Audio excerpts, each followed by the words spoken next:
أعوذ بالله من الشيطان الرجيم. وهو الذي سخر البحر لتأكلوا منه لحما طريا وتستخرجوا منه حلية تلبسونها وترى الفلك مواخر فيه ولتبتغوا من فضله ولعلكم تشكرون وألقى في الأرض رواسي أن تميد بكم وأنهارا وسبلا لعلكم تهتدون وعلامات وبالنجم هم يهتدون أفمن يخلق كمن لا يخلق أفلا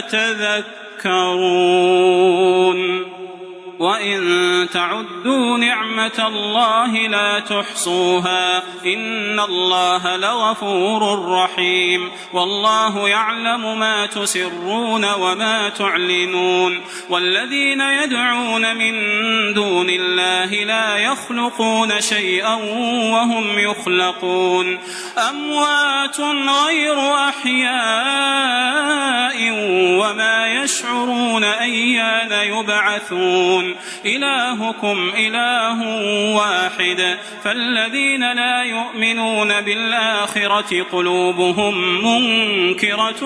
وهم مستكبرون لا جرم أن الله يعلم ما يسرون وما يعلنون إنه لا يحب المستكبرين وإذا قيل لهم ماذا أنزل ربكم قالوا أساطير الأولين ليحملوا أوزارهم كاملة يوم القيامة ومن أوزار الذين يضلونهم بغير علم ألا ساء ما يزرون قد مكر الذين من قبلهم فأتى الله بنيانهم من القواعد فخر عليهم السقف من فوقهم وأتاهم العذاب من حيث لا يشعرون ثم يوم القيامة يخزيهم ويقول أين شركائي الذين كنتم تشاقون فيهم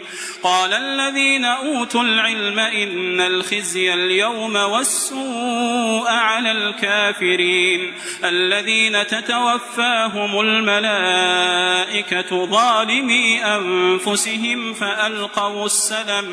فألقوا السلم ما كنا نعمل من سوء بلى إن الله عليم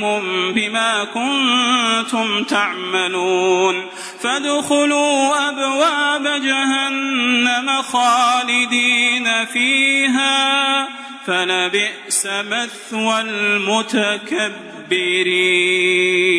وقيل للذين اتقوا ماذا أنزل ربكم قالوا خيرا للذين أحسنوا في هذه الدنيا حسنة ولدار الآخرة خير ولنعم دار المتقين جنات عدن يدخلونها تجري من تحتها الأنهار لهم فيها ما يشاءون كذلك يجزي الله المتقين الذين تتوفاهم الملائكة طيبين يقولون سلام عليكم ادخلوا الجنة بما كنتم تعملون هل ينظرون إلا أن تأتيهم الملائكة أو يأتي أمر ربك كذلك فعل الذين من قبلهم وما ظلمهم الله ولكن كانوا أنفسهم يظلمون فأصابهم سيئات ما عملوا وحاق بهم ما كانوا به يستهزئون. tvquran.com